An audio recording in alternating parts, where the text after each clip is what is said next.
मैं दावे से कह सकता हूं कि जिस पार्टी में मैं था, या आप लोग भी वोट तो ही देते रहे हैं, आज यहाँ आ गए हैं। दुनिया में इससे सुंदर पार्टी मानव कांशीराम साहब ने जो बनाई थी, भूतों न भविष्य में भी शायद ऐसी पार्टी इतनी अनुशासन वाली न बन पाएगी। मैं उस पार्टी में काम किया, मुझे महसूस हुआ कि पार्टी में जो सिखाया गया था, जो पढ़ाया गया था, कैसे काम करना चाहिए, वो तो मैंने मानव मसीहा कांशीराम साहब से सीखा। लेकिन क्या नहीं करना चाहिए, वो आज की वर्तमान के राष्ट्रीय अध्यक्ष जी से मैंने सीखा। तो जब मैं देखा क्या करना चाहिए, तब मैं वहां था।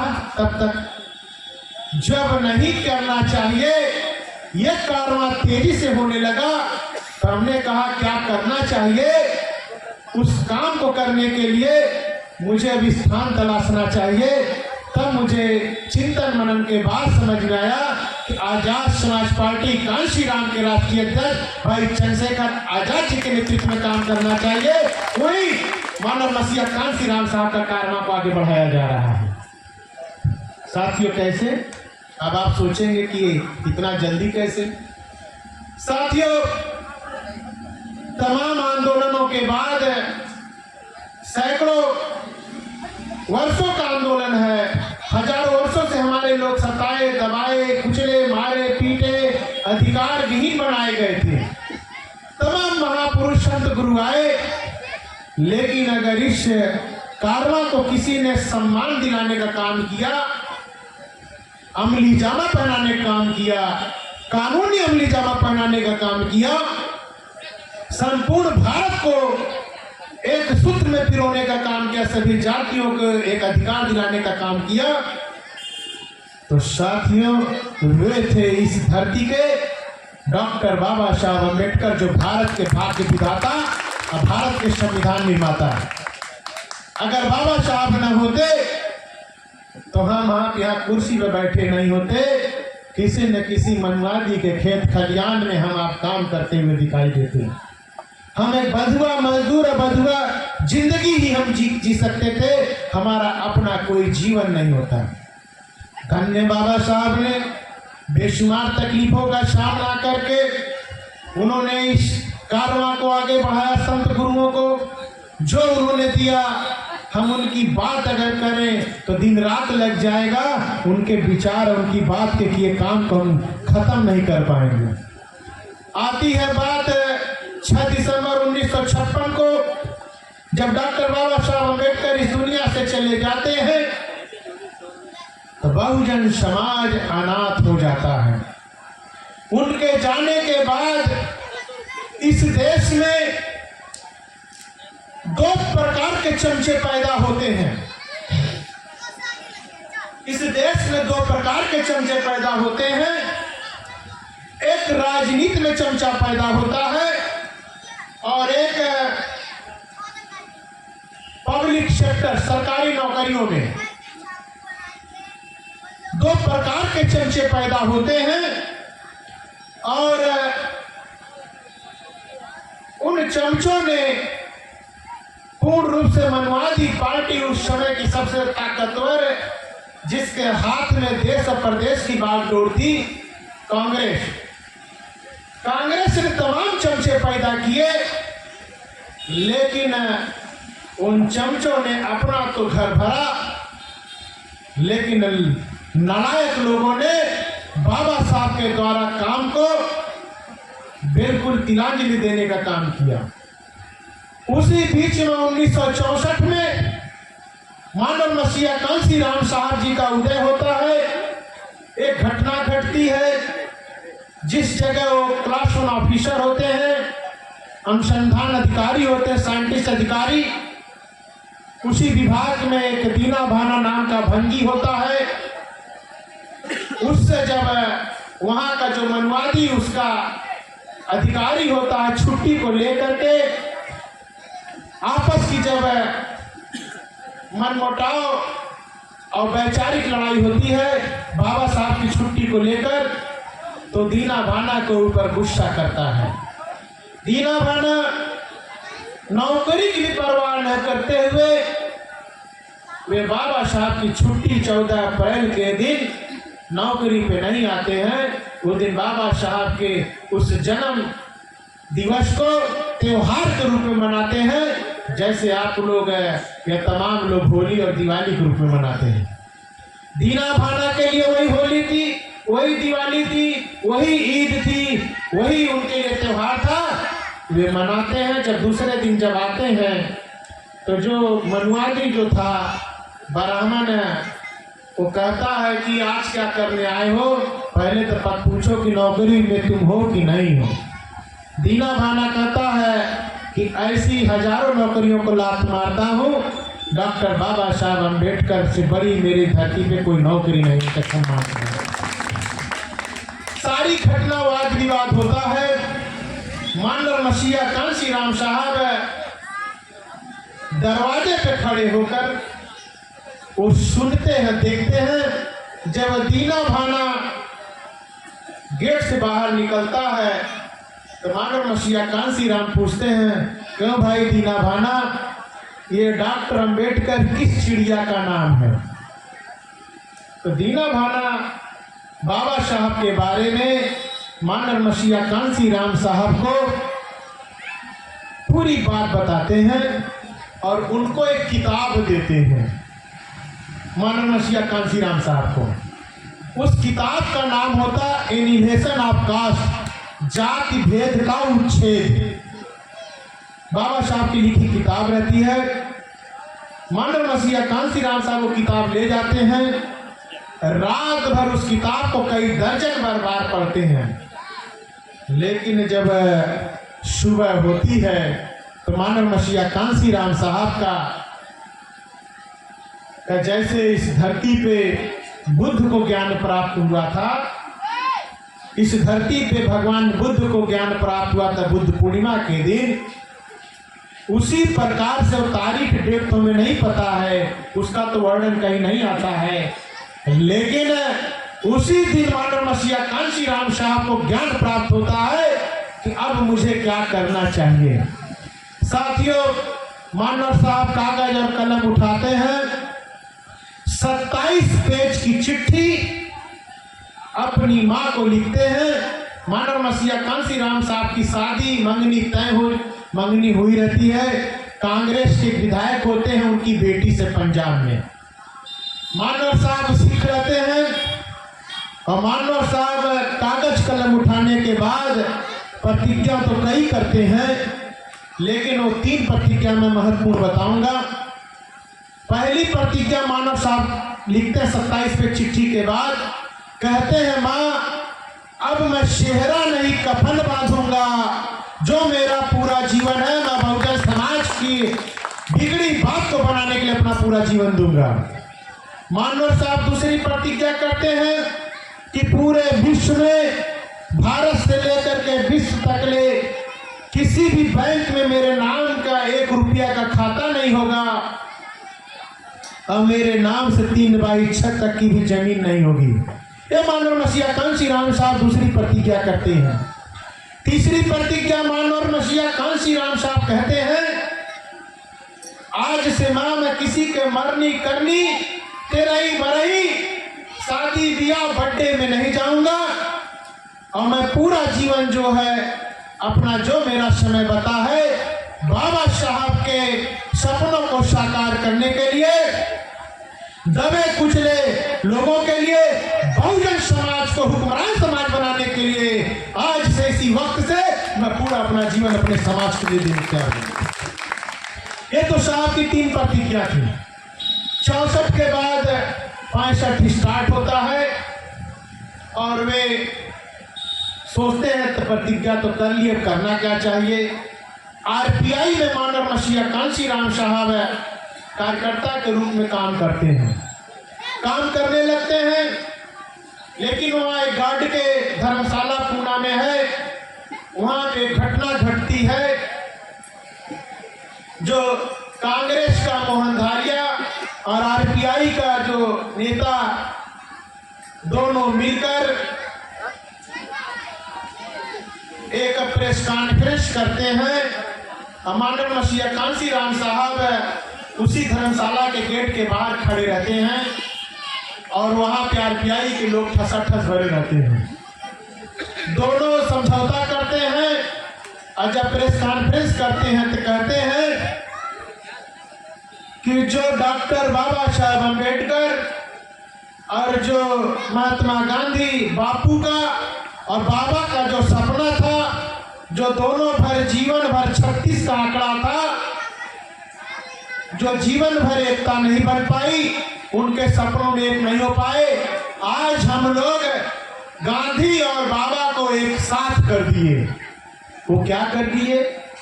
उस समय देश में 525 लोकसभा की सीटें होती थी। कहे कि जो 524 सीट है देश में कांग्रेस लड़ेगी और जो एक सीट है उस पे बाबा लड़ेंगे। माने 524 पे गांधी लड़ेगा और एक सीट पे अंबेडकर लड़ेंगे। ये गठजोड़ हुआ। मानव मसीहा कांसी राम साहब को लगा कि मैं 8-10 साल से आरपीआई में काम कर रहा हूँ, ये तो बिकाऊ लोग हैं, यहाँ रहकर बाबा का सपना पूरा नहीं होगा। वहीं से वे उठे और उन्होंने अपनी एक और प्रतिज्ञा की, और वो प्रतिज्ञा तो अपने आप से करे। जो महात्मा ज्योतिबा फूले का पौधा था, जो छत्रपति साहू जी महाराज का पौधा था, जो डॉक्टर बाबा साहब अम्बेडकर का विचारों का पौधा था, उन्होंने जो बहुजन समाज का सपना देखा था, उसका मटिया मेट करते हुए उन्हीं के अनुयायी लोग जब कर रहे थे तो मानव साहब ने उस विचारधारा को पौधे को लेकर महाराष्ट्र की भूमि को छोड़कर गंगा जमुना की धरती उत्तर प्रदेश में लेने का काम आए। और जब यहाँ आए तो 1978 6 दिसंबर 1978 को बाम शेख का गठन किया। तो उनको बहुत जल्दी एहसास हुआ, पढ़े लिखे बुद्धिजीवियों और सरकारी नौकरियों को लोगों को लेकर इकट्ठा कर बहुत दिमाग खपाकर बहुत रात दिन लगाकर अपने आप को समाज तैयार करने का काम किए। 6 दिसंबर 1978 को बाम शेख की नींव रखी। बाम शेख को लेकर आगे मानव मसीहा कांसी राम साहब काम किए, लेकिन उन्हें कुछ सालों के बाद महसूस हुआ कि जो बाबा साहब का सपना है, अपने महापुरुषों का जो सपना है, इतने से बात नहीं बननी है। उन्होंने 6 दिसंबर 1981 को DS4 नामक आंदोलन की स्थापना करी, लेकिन कुछ सालों के बाद उन्हें महसूस हुआ कि DS4 से भी बात नहीं बननी है। और उसके बाद 14 अप्रैल 1984 को जिस पार्टी को हम छोड़ करके आए हैं, न भूतो न भविष्य ऐसी पार्टी देखने को नहीं मिलेगी जितनी बढ़िया उन्होंने पार्टी बनाई थी। और वैसी ही पार्टी बनाने के लिए आज हम आजाद समाज पार्टी में आए हैं। और हम चाहते हैं कि जिस पार्टी को बाबा मानव मसीहा कांसी राम साहब ने बनाया था, वो पार्टी का नाम तो यहाँ नहीं है, लेकिन संपूर्ण विचारधारा यहीं पे है। वहां सिर्फ नाम रह गया है, काम नहीं है। यहाँ काम है। और मानव मसीहा कांसी राम साहब आज वहां पे नहीं है। आज मानव मसीहा कांसी राम साहब आजाद समाज पार्टी में है, ये आप लोग जान लें। यहाँ साहब के सपनों को खुले रूप से आज उस पार्टी में जो मानव साहब ने क्रांति पैदा की थी, मैंने उस क्रांति को साथ क्रांतिकारी नेता के साथ जुड़ने का काम किया। मैंने आज देखा हमने कि मानव साहब ने क्रांति स्टार्ट की थी, आज की राष्ट्रीय अध्यक्ष भ्रांति स्टार्ट कर रखी है। उस भ्रांति को हम छोड़कर क्रांतिकारी राष्ट्रीय अध्यक्ष आजाद समाज पार्टी के भाई चंद्रशेखर का साथ मैं पूरा उम्मीद करता हूं कि मैं जो बचा कुछ अपना जीवन है अपने समाज को उनके साथ कंधे से कंधा मिला करके तैयार करने में मैं भी योगदान देने का काम करूंगा। अब पूरी ईमानदारी से काम करूंगा।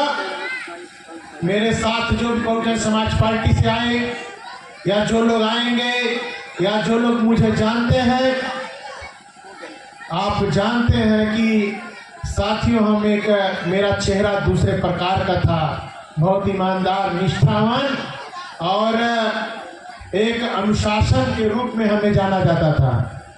और बहुत जल्दी ही हम यहाँ पे इस लोकप्रिय पार्टी को भी अनुशासन प्रिय बना देंगे आप लोगों को। और जब अनुशासन में आप लोग रहोगे तभी यहाँ पे रिजल्ट दे पाओगे। हमें एक दूसरे का अदब लिहाज रखना चाहिए, एक दूसरे के छोटे बड़े का अदब लिहाज रखते हुए अनुशासन को जब आप पालन करोगे तो एक दिन आप भी परिपक्व कार्यकर्ता ही नहीं, परिपक्व नेता भी बनोगे। आजाद समाज पार्टी को चलाने के लायक आप लोग बनोगे। आज चल रहे हो, कल इसी पार्टी को कौन जानता है कि इनमें से कौन कहां तक पहुंच जाएगा चलाने वाला। ये तो मानव मसीहा कांसी राम साहब का सफर था, जो मैं बहुत कम प्रयास किया आप लोगों का समय देखते हुए। साथियों, फिर बात आती है कि मैं छोड़ क्यों दिया। साथियों, मानव मसीहा कांसी राम साहब ने इस पार्टी को दिया 2006 में 9 अक्टूबर को 2006 को मानव साहब हम लोगों को छोड़ के इस दुनिया से चले गए। उनके जाने के बाद हम लोग अनाथ हो गए। तो हम लोगों ने पूरी ताकत लगाई। आप लोगों का यहाँ के दबे कुचले, दलित, पिछड़े, बहुजन समाज के लोग, मुस्लिम समाज के लोग, हर वर्ग के लोगों ने पूरी ताकत लगाई और 2007 में मानव मसीहा की बनाई हुई पार्टी को पूर्ण बहुमत तक पहुंचाने का काम किया। 2007 में साथियों पार्टी तो बढ़ी आगे, सत्ता में आई, लेकिन नेता आराम गृह में चली गई। नेता आराम गृह में चली गई। उन्होंने कारीगरों को दे दिया पार्टी चलाने के लिए। नाम की मुख्यमंत्री थी, वे रात दिन सिर्फ अपनी स्टेचू बनाने में लगी थी। कितनी बढ़िया स्टेचू उनकी लग जाए, और स्टेचू भी ऐसी लगे कि मानव मसीहा कांसी राम साहब हम लोग से कहते थे कि देखो भाई, ये मेहनत तो करती है लेकिन पैसे की लालची बहुत है। मैं साहब की बात बता रहा हूं, अगर जो लोग नहीं सुने तो जान लें। स्टेचू लगाई है, पर्स जरूर रखी है साथ में, पर्स भी साथ में लगा के रखी है। स्टेचू से भी पर्स नहीं गया साथियों। साथियों स्टेचू में लग गई। और सरकार तो जो चली, जो डर भय था वो साहब के रहते, जो 4.5 महीना की सरकार थी, जो 6 महीना की सरकार थी, जो 15 महीना की जो सरकार चली थी, उसी की हनक की वजह से ये 5 साल सरकार चली। लेकिन ये 5 साल सरकार में ऐसा नहीं कि काम कुछ नहीं हुआ, नौकरियां मिली, ये सच्चाई है। नौकरियां तो 6.5 लाख तक उस सरकार में मिली। नौकरियां तो बड़े पैमाने पर उन्होंने दिया। लॉ एंड ऑर्डर भी उनका, अगर किसी को राजनीति करना है, शासन सत्ता चलाना है, तो जो सच्चाई है, जो अच्छाई है, उसको हम छुपा नहीं सकते। ये तो सच्चाई अच्छाई है। देश में अगर कोई लीडर अगर शासन सत्ता चलाना चाहता है तो उनसे अच्छा प्रशासन चलाने वाला पूरे देश में भी नहीं मिलेगा। लेकिन साथियों, जो चलाने में जो उन्हें दिया गया था, मानव मसीहा कांसी राम साहब ने जो उनमें विश्वास व्यक्त किया था कि वो मूवमेंट चलाएंगी, उन्होंने मूवमेंट नहीं चलाया। बड़े पैमाने पे 2007 से बड़े पैमाने पे इस पार्टी में मनुवादियों के लिए दरवाजे, खिड़की दरवाजा खोल दिया गया और मनुवादी घुस गए। 2009 में मनुवादियों ने कहा कि आप हमको टिकट दीजिए, हम जो है जीत के आएंगे, आपको प्रधानमंत्री बनाएंगे। अब कैसा बनाए आप जान लीजिए। 2009 में इन्होंने जो इनके साथ दलित और पिछड़ा जुड़ा हुआ था, जो मुस्लिम जुड़ा हुआ था, जो पिछड़ों का हक था, जो मुस्लिमों का अल्पसंख्यकों का हक था, इनका हक काट करके मनुवादियों को बड़े पैमाने पर लोकसभा में टिकट देने का काम किया गया और टिकट मिला उनको। आप जानते हैं कि टिकट तो प्राप्त हुआ। जो मानर मसीहा कांसीराम साहब का नारा था, उन्होंने अपने जीते जी नारा दिया था। दो नारा जो हमें हमारी आत्मा है, एक नारा उनका था, वोट हमारा राज तुम्हारा, नहीं चलेगा नहीं चलेगा। एक नारा मानर साहब का था और इससे पहले नारा से पहले मानर साहब ने जो दिया था कि ऑटो वाला जीतेगा, जीतेगा भाई जीतेगा, ऑटो वाला जीतेगा, हारेगा भाई हारेगा, नोटो वाला हारेगा। वो उस पार्टी की बिल्कुल न्यू थी, उस पार्टी पे उस पर विचार था। आप देखे मानव मसीहा कांसीराम साहब जब इस दुनिया में थे तो उन्होंने जूता सिलने वाले मोची को भी विधायक बनाने का काम किया, सब्जी बेचने वाले को भी विधायक बनाने का काम किया, टाली चलाने वाले को भी विधायक बनाने का काम किया, जो बस कंडक्टर था, बस ड्राइवर था, उसको भी विधायक बनाने का काम किया, पंचर बनाने वाले को भी विधायक बनाने का काम किया। मानव साहब ने खेत खलियान से उठा करके, चाहे भुरऊ राम हो, कतवारू राम हो, अलगू राम हो, देवी राम हो, चाहे कोई यादव हो, चाहे यादव का बेटा हो, चाहे गड़रिया का बेटा हो, चाहे बिंद का बेटा हो, चाहे लोहार का हो, चाहे कहार का हो, चाहे कुम्हार का हो, चाहे चमार हो, चाहे पासी हो, जो भी दबे कुचले लोग थे जिनको कभी पूछा नहीं गया था, उन सब लोगों को मानव मसीहा कांसीराम साहब ने लखनऊ और दिल्ली में पहुंचाने का काम किया। ये साहब ने किया। कैसे किया? वो कैसे किया? साथियों, दो मूल मंत्र थे, वोट हमारा राज तुम्हारा, नहीं चलेगा नहीं चलेगा। और वाकई मानव मसीहा कांसीराम साहब ने वोट वालों का राज आया और नोटों वालों की नसबंदी करने का काम किया था। लेकिन जब 2009 आया, हम थे पार्टी में, हम भी कोऑर्डिनेटर थे।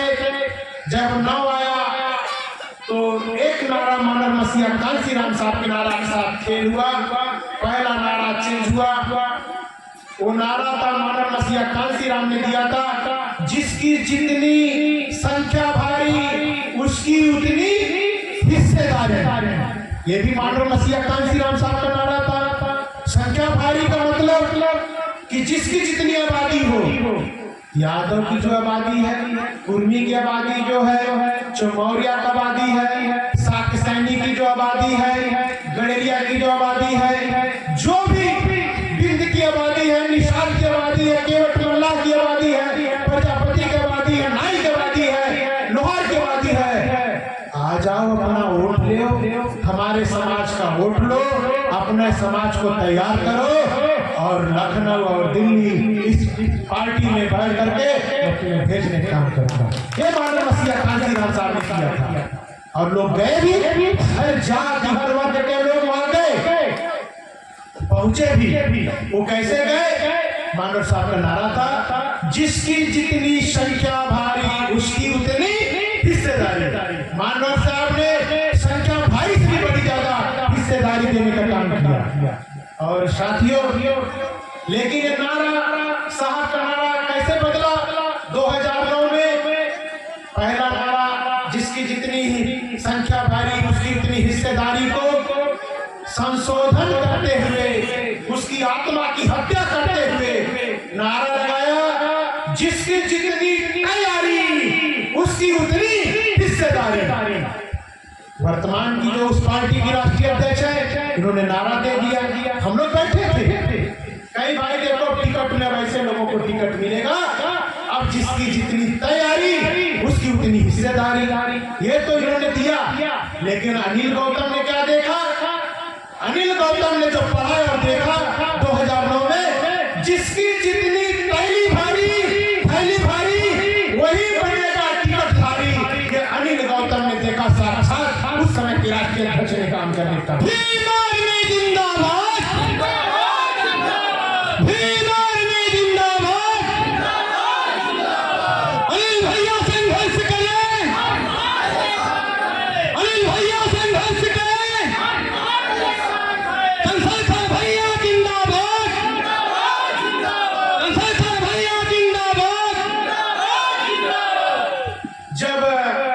नारा परिवर्तन हो गया कि जिसकी तैयारी उसकी उतनी हिस्सेदारी, मानव साहब के नारे की आत्मा की हत्या की गई। और उसके बाद हमने देखा, अरे ये तो भाई नई तैयारी है, ये तो नारा कुछ है और किया कुछ जा रहा। जिसकी जितनी थैली भारी उसकी इतनी वो बनेगा टिकटधारी। मैंने कहा ये तो भाई खेल चल रहा है यहाँ पे। लेकिन हम लोग इतनी क्षमता नहीं थी, पदाधिकारी भले थे, समाज में काम कर रहे थे। अगर उस समय अगर हम सच्चाई समाज में जाते तो हमारा ही समाज हमारा हुक्का पानी बंद कर देता, लाठी डंडा लेके दौड़ा लेता। गलत कर रहा हूँ, आप ही लोग दौड़ा लेते। लेकिन देख रहा था, हम लगे। दूसरा नारा उन्होंने चेंज किया, जो मानव मसीहा कांसी राम साहब का नारा था, जीतेगा भाई जीतेगा, नोटों वाला जीतेगा, हारेगा भाई हारेगा, नोटों वाला हारेगा। उन्होंने क्या नारा दिया, बदल दिया, जीतेगा भाई जीतेगा, नोटों वाला जीतेगा, हारेगा भाई हारेगा, ऑटो वाला हारेगा। मानव मसीहा साहब का क्या नारा था, जीतेगा भाई जीतेगा, ऑटो वाला जीतेगा, हारेगा भाई हारेगा, नोटो वाला हारेगा। लेकिन ये तो क्रांति थी, और जो राष्ट्रीय अध्यक्ष है उनकी भ्रांति का क्या नारा था, भ्रांति का नारा था कि जीतेगा भाई जीतेगा, नोटो वाला जीतेगा, हारेगा भाई हारेगा, ऑटो वाला हारेगा। ये तो भ्रांति का नारा था। अब मैंने कहा भाई ये क्रांति और जब भ्रांति, तो लंबा संघर्ष चला, द्वंद्व चला। 2009 देखा, 2012 देखा, 2014 देखा, 2019 देखा, 2017 देखा, 2019 देखा, 2022 देखा। किसी प्रकार का सुधार नहीं हो रहा था। क्रांति को खत्म करके बहुजन समाज में भ्रांति पैदा की गई, और भ्रांति में एक नया उदय हुआ। चढ़ गए मनुवादी हाथी पर, मूंग दर रहे छाती पर, सीधा चल रहा था नंगा नाच। चढ़ गए मनुवादी हाथी पर, मूंग दर रहे बहुजन की छाती पर। साथियों अब तो अति हो गई, और 11-12 मार्च को जो रिजल्ट आया, उसी दिन अनिल गौतम ने बात 1.5 घंटा इनके परिवार में करके इस्तीफा दे दिया। हमने कहा अब करो या मरो। इस्तीफा दे दिया तो सामने प्रश्न खड़ा हो गया, इस्तीफा तो दे दिया, करे तो क्या करे, कहाँ जाए। जोश तो बहुत था, गुस्सा बहुत था, कर दिया जो करना था। और फिर देखा तो फिर हमने प्रण किया और आजाद समाज पार्टी में आए। और आजाद समाज पार्टी में आने के बाद जिम्मेदारी मिली, और जिम्मेदारी उठाने के बाद मैं अपने काम में पूर्ण ईमानदारी से लग गया कि आजाद समाज पार्टी को ही तले बहुजन समाज को हुक्मरान समाज बनाना है। इसी सपने और को लेकर साकार करने के लिए मैं इस पार्टी में आया। अब बताओ मैंने फैसला सही किया कि गलत किया? फैसला सही था मेरा, गलत था? क्या मुझे किसी मनुवादी पार्टी में जाना चाहिए था कि नहीं? अपने समाज के साथ रहना चाहिए था ना? तो आज समाज के साथ हूं और सम्मान के साथ हूं,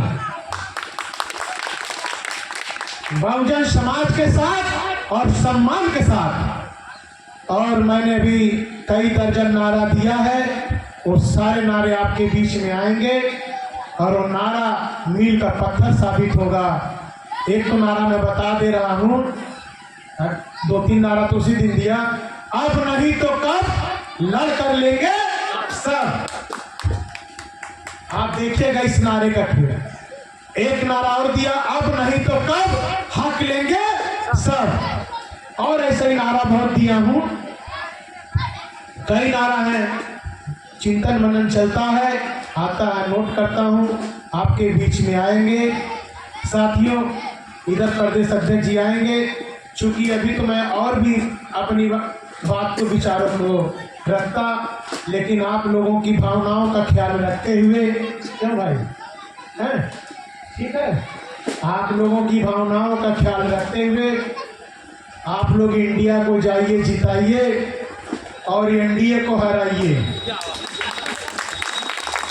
और इंडिया मतलब बहुजन समाज। और 3 तारीख को बड़ी ताकत के रूप में मेरी भविष्यवाणी देख लीजिएगा, 3 तारीख को भ्रांति की शांति हो जाएगी और 3 तारीख को मानव मसीहा कांसी राम साहब के लाडले भाई चंद्रशेखर आजाद जो राष्ट्रीय अध्यक्ष आजाद समाज पार्टी के 3 दिसंबर को बड़ी ताकत और बड़े नेता के रूप में उभर के आ रहे हैं। ये मेरी भविष्यवाणी आप देख लीजिएगा। मैं मिलूंगा 6 दिसंबर को आपके प्रतापपुर में, उसी दिन मुझसे पूछिएगा मैं कह के क्या गया था। आज साथियों पूरा बहुजन में हो रहा, और मैं आप लोगों से अपील करूंगा कि भाई को भी बहुत जल्दी इलाहाबाद प्रयागराज की धरती पर लाऊं। उससे पहले आप लोग कमर कस लीजिए। भाई दिनेश गौतम जी भी आ गए हैं और इधर विधानसभा के अध्यक्ष प्रमोद गौतम और इधर बिंद जी हैं। और आजाद समाज पार्टी में बड़ी खासियत है कि भाई को पसंद लोग कर रहे हैं, चाहे बिंद हो, चाहे मल्ला हो, चाहे गडरिया हो, चाहे अहीर हो, चाहे कुंडवी हो, चाहे काठी हो। जैसे ही मानव कांसी राम साहब ने जब वो पार्टी बनाई थी उस समय सब लोग गए थे। आज तो वहां उस बिरादरी का मूल ही नहीं बचा है। आज तो मूल धन ब्याज सब आजाद समाज पार्टी में आ गया है। और आजाद समाज पार्टी 24 में संसद में, वो आज भाई के ऊपर नारा बनाया बहुत बढ़िया, संसद के ऊपर वो एक छूट गया है, 6 दिसंबर को मैं दूंगा आप लोगों को। और 24 में बड़े पैमाने पे उस पार्टी को छोड़ के आया, लिख लीजिएगा, एक सांसद नहीं उसका जीत के आएगा। और 24 में आजाद समाज पार्टी का उत्तर प्रदेश में खाता ही नहीं खुलेगा भाई के रूप में। भाई के साथ और भी लोग जीत के जाएंगे और संसद की दीवारें दरवाजे तोड़ देगा आजाद समाज पार्टी का कार्यकर्ता, भाई चंद्रशेखर आजाद को पहुंचा करके संसद भवन में मानेगा। आप लोग सुने मुझे, मेरे प्यारे बच्चों, मेरे बुजुर्गों, अपनी वाणी को यहाँ सम्मानित क्रांतिकारी साथियों, आप लोगों से अपनी वाणी को विराम देने से पहले अपील करूंगा कि हम तो लगे हुए हैं, तन मन धन जो भी मेरे पास क्षमता रहेगी, जो मेरे पास बुद्धि विवेक है, जो मेरे पास समझ है, जो मैंने प्राप्त किया अपने अनुभव से, वो तो मैं लगाऊंगा पूर्ण ईमानदारी से। लेकिन मैं उम्मीद रखता हूँ कि अगर आप हुक्मरान समाज बनना चाहते हो, अगर इस देश में शासन सत्ता की बागडोर लेना चाहते हो, तो पूरे भारत में भी इससे बढ़िया चेहरा नहीं मिलेगा। आप सब लोग गांव खेत खलिहानों में चले जाओ, भाई चंद्रशेखर आजाद को पूरी ताकत दो। मैं जब से इस पार्टी में आया हूँ, मेरे सीनियर साथी हैं, जिला अध्यक्ष है, तो मुझसे सीनियर है, यहाँ पे राजनीति में तो सब मुझसे जूनियर है, लेकिन इस पार्टी में सभी सब मुझसे सीनियर है। इंजीनियर ब्रिजेश यादव दो, ये सब बड़ी ताकत से काम कर रहे हैं, मुझे खुशी भी होती है और समय समय पर समझाता भी हूँ। और जरूरत पड़ती है, अच्छा कुम्हार वही होता है अच्छा प्रजापति, कि इस मिट्टी को पकड़ने से पहले ठोक बजा के ठीक भी करता है, हाँ सुधारता भी, ऐसा नहीं है। वो मैं इसलिए नहीं कहता हूँ कि मुझे कुछ ये लोग देंगे, लेकिन मैं चाहता हूँ कि सीख पढ़ लो, कल को बड़ा कुछ बन जाओ। जो टीचर प्राइमरी में पढ़ाया, कान उमेट के मारा पीटा, आज वही टीचर को हम याद करते हैं, ठीक है। तो हम वो ना वैसे किसी को याद नहीं करते। जब आप सब तैयार हो जाओगे, जब कल कुछ मुकाम पाओगे, तब पता चलेगा कि अनिल गौतम कोई चीज़ थे, तब आप लोग याद करोगे। मेरा बस एक सपना है कि आप सब लोग मजबूती से, नौजवान बच्चे, मेरे सभी लोग कुछ न कुछ, जब समाज की बागडोर, जब समाज हुक्मरान समाज बने, तो आप लोग भी उस हुक्मरान में अपना अपना स्थान प्राप्त करें। मैं अपनी वाणी को ही विराम देता हूँ। जय भीम, जय भारत, जय बहुजन समाज के लोग। बहुत बहुत